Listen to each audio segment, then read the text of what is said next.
Tous les acteurs de santé concernés s'accordent au moins sur un point.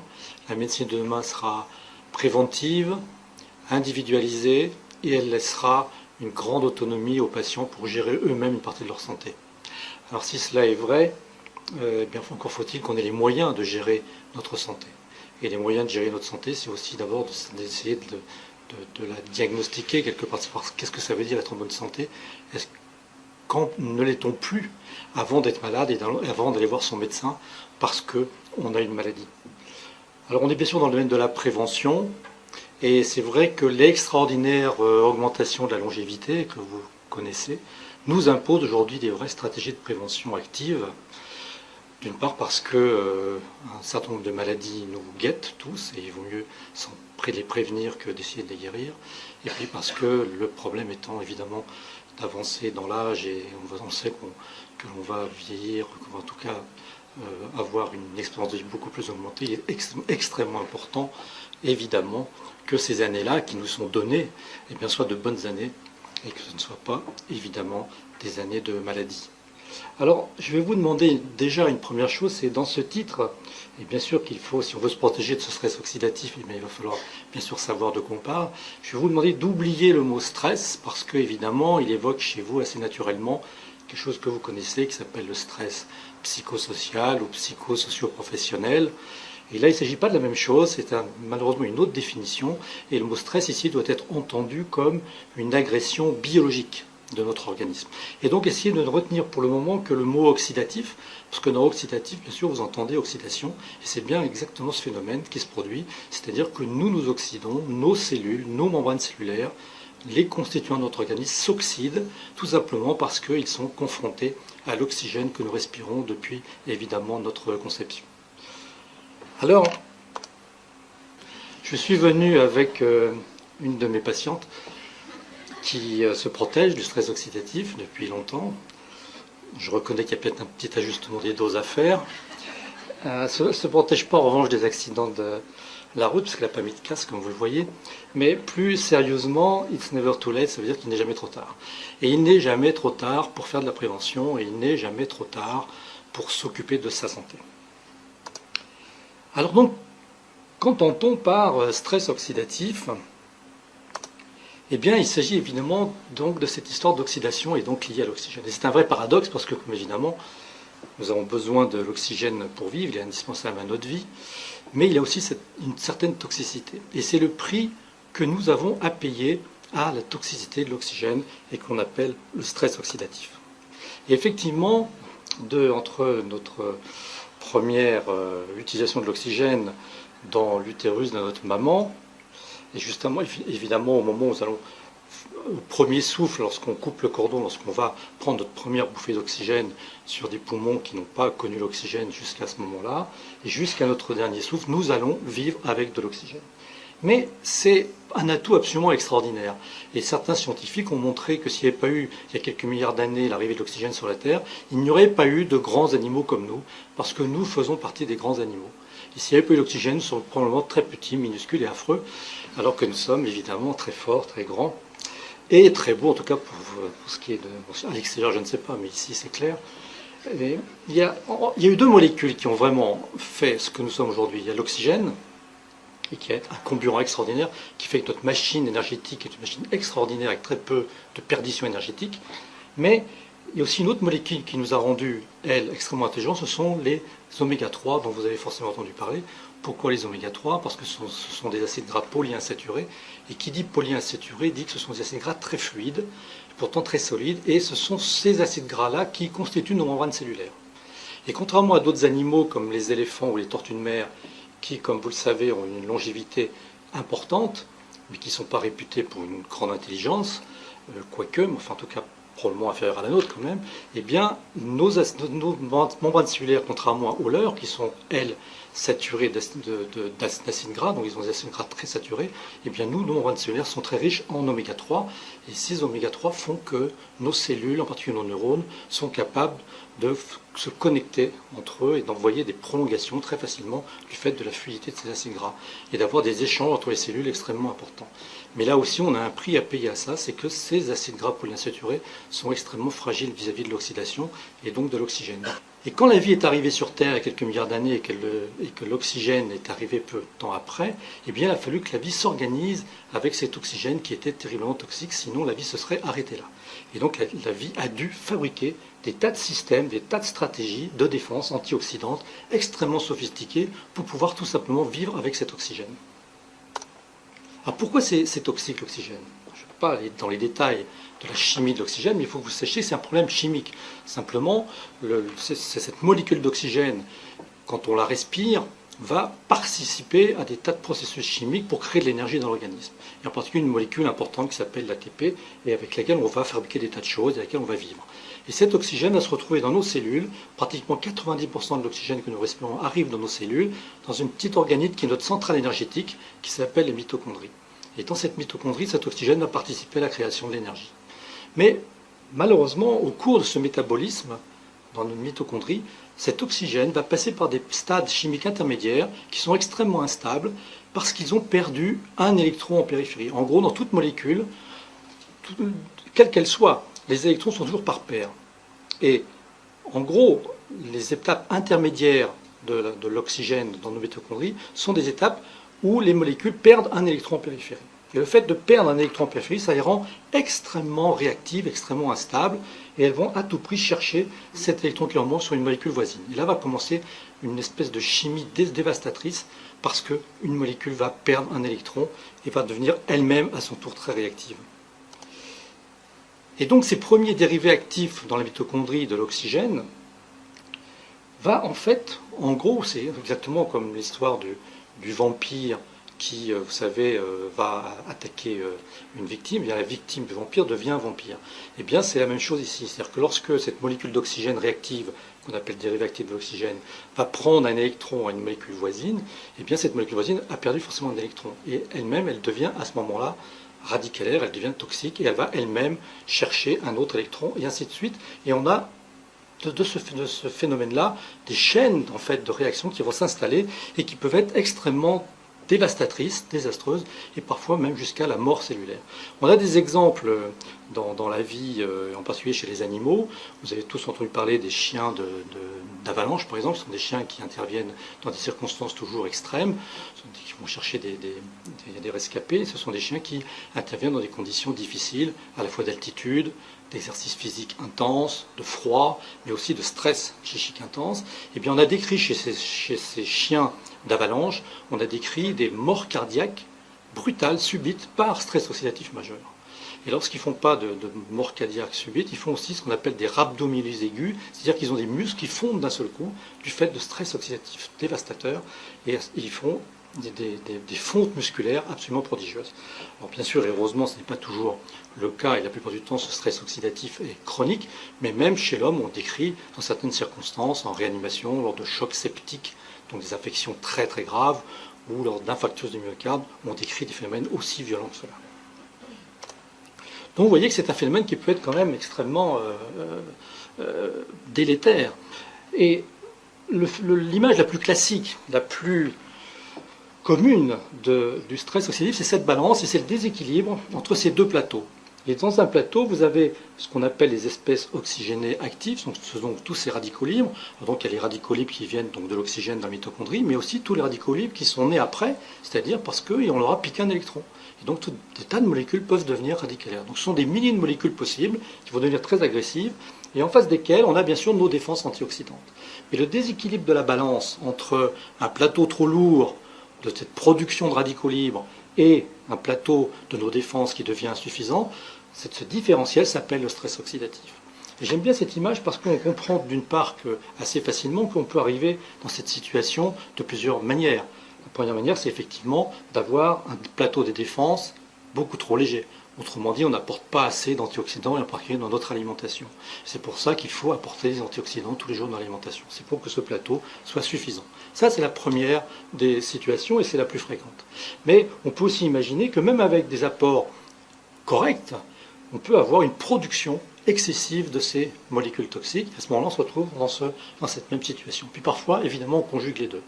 Alors, quelles sont les circonstances où on peut avoir une production importante d'espèces oxygénées actives et donc de radicaux libres derrière? Elles sont extrêmement multiples. Il y a le tabagisme par exemple, il y a la pollution atmosphérique, il y a bien sûr le stress psychosocial, comme je vous l'indiquais chez ces animaux, là, pour ces chiens de tout à l'heure, mais aussi toutes les maladies. La plupart des maladies, en particulier inflammatoires, vont augmenter la production de ces radicaux libres. Et puis l'autre intérêt, c'est que on comprend que ce différentiel, qui s'appelle donc stress oxydatif, c'est une exposition plus ou moins intense, plus ou moins prolongée ou répétée, à finalement des radicaux libres qui vont aller se balader dans notre organisme et qui ne sont plus jugulés par des défenses antioxydantes insuffisantes. Et cette situation-là, cette exposition-là à notre organisme, inéluctablement, ça va faire des dégâts. Et ces dégâts vont conduire et peuvent conduire à un certain nombre de pathologies, mais aussi accélèrent momentanément les phénomènes de vieillissement. Autrement dit, si nous vieillissons, c'est aussi parce que nous nous oxydons. Et quoi qu'il en soit, le stress oxydatif signe toujours la victoire des radicaux libres face à des défenses antioxydantes insuffisantes ou affaiblies. Alors, je parlais tout à l'heure de la santé, et je vous disais, ce qui est important aussi, si on veut prendre en charge nous-mêmes notre santé, il faut savoir de quoi on parle. Alors, finalement, la définition de ce que pourrait être un état de bonne santé n'est pas si simple. Et si on s'en réfère à la définition de l'OMS qui date de 1947, je crois, qui n'a pas changé, déjà l'OMS dit que la notion de bonne santé n'est pas superposée au fait de ne pas avoir de pathologie. C'est aussi une sorte d'équilibre assez subtil, à la fois sur le plan physique et sur le plan psychique. Mais d'autres notions aujourd'hui naissent pour définir la santé et qui tournent autour des équilibres. Et ça nous revient un petit peu à la balance de tout à l'heure. Et en gros, si vous voulez, ce qu'on dit aujourd'hui, c'est que être en bonne santé, c'est pas forcément être à l'équilibre, mais c'est surtout être capable de revenir à l'équilibre. Parce que nos modes de vie, les événements extérieurs nous conduisent en permanence à nous éloigner de cet état d'équilibre. Et c'est notre faculté à gérer ces états éloignés de l'équilibre, à les faire revenir dans un temps raisonnable à l'équilibre, qui en fait est le signe de bonne santé. Alors il y a des exemples très classiques, par exemple pour la fréquence cardiaque. Vous savez que notre fréquence cardiaque, notre pression artérielle varie au cours de la journée, et heureusement. Et si vous devez attraper l'autobus ou si vous avez un choc important, votre rythme cardiaque va s'accélérer. Et ça, c'est un signe de bonne santé. L'autre signe de bonne santé, c'est que très vite, une fois que l'événement est passé, c'est que votre rythme cardiaque va pouvoir revenir à son état d'équilibre, c'est-à-dire autour de 60 par exemple. Ça, c'est un signe de bonne santé. Et si l'on perd cette faculté à faire revenir cet état loin de l'équilibre à l'équilibre, si on perd petit à petit cette faculté-là, alors on a une santé détériorée et c'est même un facteur de risque de mort. Et ça a été bien décrit dans le domaine de la fréquence cardiaque et de la pression artérielle. C'est cette perte de la faculté à faire varier notre pression artérielle et notre fréquence cardiaque qui est en fait prédictive d'ennuis cardiovasculaires et même de mort cardiaque. Et finalement, le stress oxydatif, c'est un peu ça aussi. C'est un indicateur qui nous montre notre faculté à varier, à faire varier des états loin de l'équilibre. Et c'est vrai que lorsque l'on a un événement extérieur particulièrement agressif, que ce soit une maladie, que ce soit un choc, que ce soit un repas extrêmement important et pas forcément aussi bien équilibré que celui que nous venons d'avoir, eh bien notre organisme doit gérer cet état de bon équilibre et doit faire revenir tout à l'équilibre et en particulier ne pas laisser traîner derrière des produits oxydés qui vont devenir toxiques pour l'organisme. Et c'est pour ça que j'ai dit ici que c'est probablement un des signes le plus ubiquitaire, parce que vous allez voir qu'on le rencontre dans beaucoup de situations, de la perturbation des mécanismes adaptatifs. Notre santé, c'est s'adapter. C'est s'adapter à des conditions extérieures parfois difficiles. Et puis enfin, je vous l'ai déjà dit, mais je vous le répète, là, le stress oxydatif est probablement un des mécanismes d'explication de nos phénomènes de vieillissement. Alors, quelles sont les conséquences de cette histoire d'oxydation pour notre santé? Eh bien, on va rencontrer cette histoire de stress oxydatif dans des circonstances extrêmement variées. Et je vais commencer par des maladies dont on sait que le stress oxydatif est une des causes majeures. J'en ai cité deux. La dégénérescence maculaire liée à l'âge, la DMLA, vous avez sûrement entendu parler de cette maladie, qui est une maladie évidemment de l'œil, qui aboutit à une perte centrale de la vision, donc c'est une maladie quand même extrêmement sérieuse, et dont la prévalence augmente ces dernières années. Et il y avait eu beaucoup d'études qui ont montré l'intérêt en prévention de cette DMLA de certains antioxydants, et en particulier de deux antioxydants particuliers, qui sont la lutéine et la zeaxanthine. Mais on a aussi maintenant des études qui montrent que ces antioxydants ont un intérêt dans le traitement de ces maladies. Et on a montré que lorsqu'on supplémentait les gens avec ces antioxydants, eh bien on ralentissait l'évolution de la maladie et même on récupérait de l'acuité visuelle. Une autre maladie, qui est une maladie cette fois de la peau, le vitiligo, vous savez que ce sont les pertes de pigmentation par plaque de la peau, dont on ne connaît pas vraiment les causes, mais on sait que dans le vitiligo, la cellule de la peau qui fabrique le pigment, qui va donc la colorer, qui s'appelle le mélanocyte, qui fabrique la mélanine, ce mélanocyte meurt par oxydation, par stress oxydatif. On sait que le stress oxydatif joue un rôle absolument majeur dans l'évolution de cette maladie. On pourrait aussi en citer d'autres, comme les apnées du sommeil. Vous savez, ce sont des gens qui s'arrêtent de respirer plusieurs dizaines de fois dans la nuit. Ils s'arrêtent de respirer, donc ils privent leurs organes, en particulier leur cerveau, d'oxygène pendant l'arrêt respiratoire. Puis d'un seul coup, ils reprennent leur respiration. Et à ce moment-là, ils envoient une bouffée d'oxygène sur des tissus qui ont été privés d'oxygène pendant longtemps. Et ça, c'est extrêmement toxique parce que c'est un peu comme si vous rallumiez un chalumeau. Et donc, vous allez griller un certain nombre de cellules. Et les gens qui font des apnées du sommeil, comme vous le savez peut-être, ont des risques majorés. Ils ont deux types de risques majorés. Le premier, c'est celui des accidents de la voie publique, parce que la plupart du temps, les chauffeurs et les routiers qui rentrent dans des abribus ou des boulangeries avec leurs camions, ce sont des gens qui s'endorment au volant de la journée parce qu'ils ont des nuits absolument épouvantables. Puis le deuxième risque important qu'ils ont par rapport à la population normale, c'est un risque cardiovasculaire extrêmement plus important, et c'est probablement par l'intermédiaire de ces phénomènes d'oxydation, la particulièrement de l'oxydation des lipides, que ces gens-là ont des risques cardiovasculaires élevés. Et puis après, vous avez toute une panoplie de maladies au cours desquelles le stress oxydatif joue un rôle majeur. On ne sait pas très bien s'il est cause ou conséquence, mais on sait qu'il est contemporain de ces maladies. Alors, les maladies cardiovasculaires, c'est maintenant très très bien publié dans la littérature scientifique, mais aussi le diabète, qui est un modèle de stress oxydatif. Les maladies infectieuses, qu'elles soient aiguës ou chroniques, en particulier le sida ou les hépatites C, par exemple, qui ne vont pas très bien. Et puis les maladies neurodégénératives, la maladie de Parkinson est probablement un modèle de stress oxydatif, mais aussi les maladies d'Alzheimer, la sclérose en plaques. Donc vous voyez, c'est assez ubiquitaire, et on retrouve ce phénomène dans de nombreuses maladies, en particulier aussi, que je n'ai pas cité aussi ici, les maladies inflammatoires, qu'elles soient rhumatismales ou digestives. Et dès qu'il y a une inflammation, il y a une production excessive de radicaux libres. Et puis aussi, d'autres circonstances un petit peu moins connues, c'est un certain nombre de traitements ont un mode d'action pro-oxydant. C'est comme ça qu'il marche. En particulier la radiothérapie des cancers, les rayons de la radiothérapie tuent les cellules cancéreuses par oxydation. Donc là, c'est en revanche, évidemment, ces phénomènes utilisés de façon bénéfique, thérapeutique, pour tuer des cellules. Donc ça veut dire aussi que l'oxydation, ça tue des cellules. Et aussi, un certain nombre de chimiothérapies des cancers agissent aussi par oxydation en oxydant les cellules. C'est la raison pour laquelle le sujet antioxydant et cancer est un sujet extrêmement délicat. Et puis enfin, ça apparaît en tout petit sur cette diapositive, mais en fait il devrait prendre la totalité de l'image, la prévention, parce que c'est là où nous avons le plus de prérequis scientifiques qui montrent qu'on ne peut plus imaginer aujourd'hui faire de la prévention sérieuse sans s'occuper de ces phénomènes d'oxydation et donc sans lutter contre le stress oxydatif. L'étude Sugimax, dont vous avez probablement entendu parler, était une grande étude française, à peu près 15 000 cas, suivis pendant 8 ans. Et dans cette étude, il y a eu deux groupes. Il y a un groupe qui a pris un cocktail d'antioxydants et un groupe qui a pris le placebo.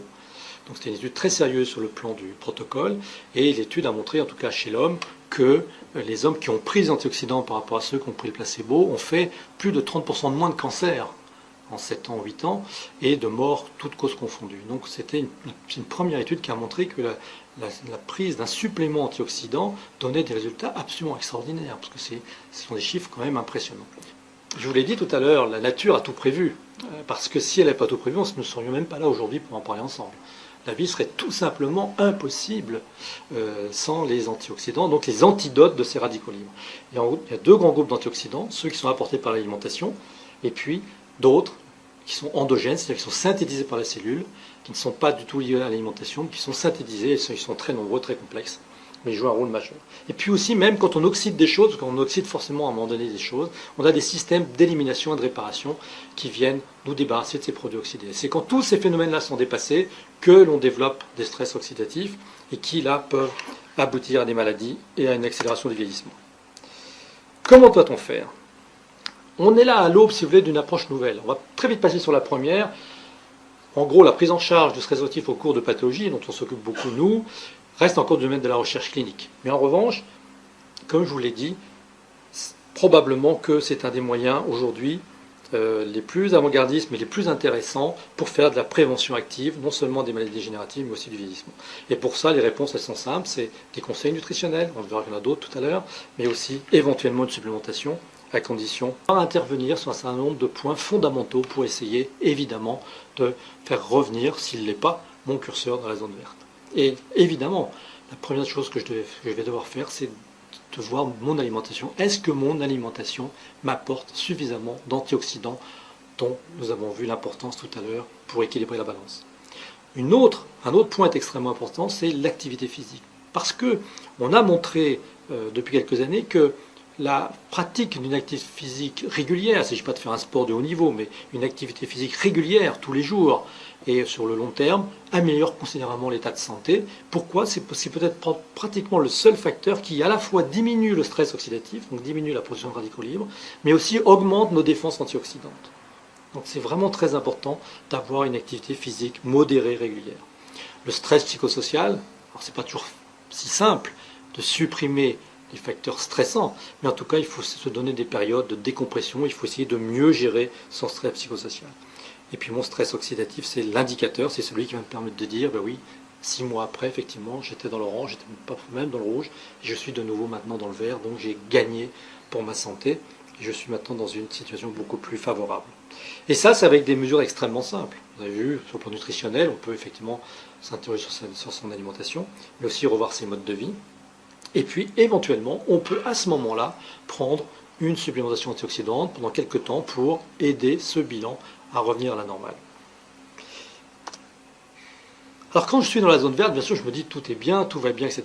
Mais le curseur est extrêmement précis. La zone verte est relativement large. Donc l'idéal, c'est d'être le plus possible à gauche de cette zone verte, autrement dit, vers le 0 de l'échelle, si on considère que cette échelle va de 0 à 10. Et ça, de la même façon, si je veux là aussi faire bouger mon curseur vers la gauche, eh bien, je vais revoir un petit peu tous mes modes de vie, voir s'il n'y a pas de facteur pro-oxydant. Bien sûr, si je fume, et là le tabagisme est un des grands facteurs de stress oxydatif, je vais essayer, parce que c'est pas si simple d'arrêter de fumer. S'il y a des fumeurs dans la salle, ils le savent mieux que moi, mais c'est pas si simple, mais de me dire peut-être qu'il faut un jour au moins diminuer, peut-être un jour arrêter. Si je pratique un sport de façon un petit peu anarchique, simplement une fois par mois, 2 fois par mois, faire 2 heures de squat de façon absolument intensive, ça c'est pas la meilleure façon de faire un sport. Au contraire, c'est pro-oxydant, donc je vais devoir revoir un certain nombre de choses. Et ce sont des choses extrêmement simples, mais finalement, en faisant un petit peu, on va faire beaucoup pour sa santé. Alors évidemment, quand on est dans la zone orangée, bon, on va évidemment se dire bah, je peux mieux faire, il faut que je revienne dans le vert. Et bien à ce moment-là, on va effectivement enrichir son alimentation. Et le but, c'est pas forcément de manger des tomates tous les jours sous prétexte qu'elles sont riches en lycopène. Ce qui est très important, c'est de varier en fait les fruits et légumes. Lorsque leurs couleurs sont différentes, cela signifie d'une part qu'ils sont effectivement riches en antioxydants, mais aussi que les antioxydants ne sont pas les mêmes en fonction de la couleur. Donc il faut varier les couleurs, il faut varier les formes et toujours penser à apporter des fruits et légumes. Alors on a dit 5 portions de fruits et légumes par jour. Il ne faut pas non plus se transformer en comptable de son alimentation. Ce qu'il faut, c'est penser à tous les repas, amener des fruits, des légumes en les variant en fonction de la saison, en fonction de ses envies. Pour l'activité physique, c'est la même chose. Le but, c'est pas non plus de s'inscrire à un club de badminton, je ne sais quoi. Le but, c'est simplement de quitter un petit peu le canapé, de quitter l'écran de la télé ou de l'ordinateur, et puis de reprendre un peu la marche, de reprendre pourquoi pas le chemin de son marché, de revisiter sa ville, etc., etc. En tout cas, de bouger. Et c'est ce que nous dit aussi le PNLS, bouger. On peut prendre un complexe antioxydant. Alors, pour ce qui est des complexes antioxydants, il est absolument préférable de prendre toujours des complexes multiples et bien équilibrés plutôt qu'un ou deux produits antioxydants. Vous avez vu tout à l'heure que dans la balance, les radicaux libres que nous produisons sont des milliers de molécules différentes. Et bien, pour pouvoir juguler ces milliers de molécules différentes, il faut mettre en face des milliers d'antioxydants différents. Donc il vaut mieux des complexes multiples et bien équilibrés que de prendre que de la vitamine C ou que la vitamine E, ce qui est encore pire d'ailleurs, parce que la vitamine E s'oxyde, C'est l'histoire de la chaîne des électrons tout à l'heure. Hein. Un antioxydant, c'est une molécule qui va donner un électron au radical libre. Comme ça, le radical libre devient inoffensif. Mais forcément, l'antioxydant, lui, il a perdu un électron dans l'histoire. Et il passe dans une phase qu'on appelle radicalaire. Et la vitamine E, qui s'appelle le tocophérol, une fois qu'elle a capté un radical libre, elle a fait son travail pour protéger nos membranes cellulaires, eh bien elle devient elle-même une espèce radicale, le radical tocophéryle, c'est-à-dire la forme oxydée de la vitamine E. Et cette forme oxydée de la vitamine E est très toxique. Et elle va oxyder les autres lipides de la membrane cellulaire. Et c'est la vitamine C qui la rétablit en vitamine E normale. Donc là aussi, il faut savoir bien marier les produits entre eux et jamais prendre de vitamine E sans prendre de vitamine C. Il faut essayer de gérer, contrôler mon stress psychosocial. C'est pas toujours simple, bien sûr. Ça veut dire aussi prendre des vacances, vérifier le bilan de temps en temps. Alors si tout va bien, peut-être tous les 2 ans, ça suffit. Mais quand on est vraiment dans une zone un petit peu à risque, on va contrôler relativement vite, au bout de 6 mois ou 1 an, pour voir effectivement si ce que l'on a fait, si les changements qu'on a opérés dans nos modes de vie est efficace. On a là une vraie mesure. Et n'oubliez pas que ces indicateurs-là sont des indicateurs qui s'allument avant que ne s'allument les indicateurs des maladies. Et c'est pour ça que c'est extrêmement intéressant, c'est pour ça qu'on fait de la prévention avec ces bilans. Dans la zone rouge, c'est un peu plus compliqué. Alors si je sais que par ailleurs j'ai une maladie, donc il va falloir aussi peut-être que j'en parle à mon médecin pour être sûr que ma maladie est bien contrôlée. Clairement, quand on compare des gens qui ont la même maladie, ceux qui ont une maladie agressive, évolutive, ont un score plus élevé que ceux qui ont une maladie bien contrôlée par le traitement. Alors, si c'est un diabète, par exemple, c'est important de revoir le contrôle de son diabète. Parce que si le stress oxydatif est élevé, c'est-à-dire que le diabète est mal contrôlé.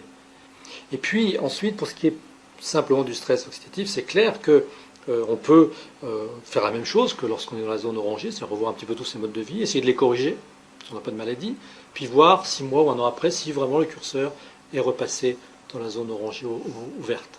Dans 80 à 90% des cas, c'est ce qui va se passer.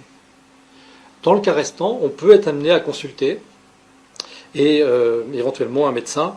Et nous avons constitué un collège des médecins du stress oxydatif. Pourquoi ? Parce que les médecins de ville ne sont pas toujours encore informés de tous ces nouveaux bilans et de ces nouvelles stratégies. C'est une priorité pour nous et je passe beaucoup de temps à faire des EPU en province, un peu partout, pour former les médecins à ça. Mais vous avez de grandes chances, vous allez voir votre médecin traitant, qu'il vous dise qu'il ne connaît pas. Et à ce moment-là, il est important qu'on puisse vous rediriger sur un médecin qui aura été formé. Et les médecins du collège du stress sont des gens formés, en formation continue, sur ce phénomène de stress oxydatif. Pour terminer, avant de vous laisser le temps nécessaire aux questions, si vous en avez, je suis désolé d'avoir été un peu vite, mais c'est un sujet assez complexe et assez passionnant. Sachez que pour nous, il est très clair qu'on est dans un domaine de santé publique et que, comme je vous l'ai dit tout à l'heure, la prévention devient vraiment tout à fait essentielle pour la médecine de demain et pour nous tous, et qu'on ne peut pas vraiment imaginer aujourd'hui des stratégies de prévention à la fois du vieillissement mais aussi des maladies dégénératives sans une prise en charge et une lutte vraiment impitoyable contre ces phénomènes d'oxydation. Je vous remercie de votre attention. Pouvez-vous nous dire où faire le bilan biologique du stress oxydatif ? Ce sont pas c'est pas de la biologie de routine. Donc vous ne pouvez pas aller comme ça directement auprès de votre laboratoire d'analyse médicale de ville que vous connaissez. Nous avons, si vous voulez, parce qu'il y a des c'est pas comme une prise de sang habituelle. Hein. Il y a toute une technique derrière. Il faut centrifuger à 4 degrés, il faut congeler à moins 80 degrés. C'est une voiture spécialisée, apte à d'abord transporter le sang, mais en plus à moins 80 degrés, qui récupère les tubes. Et tous ces dosages sont dosés dans un laboratoire universitaire, de centre hospitalier universitaire. Donc on a créé un réseau de laboratoires qui sont référencés par nous, c'est-à-dire qui ont accepté les protocoles qu'on a mis en place et qui respectent ces protocoles. Aujourd'hui, il y a une vingtaine en France et il y a une liste qui est accessible sur le site internet.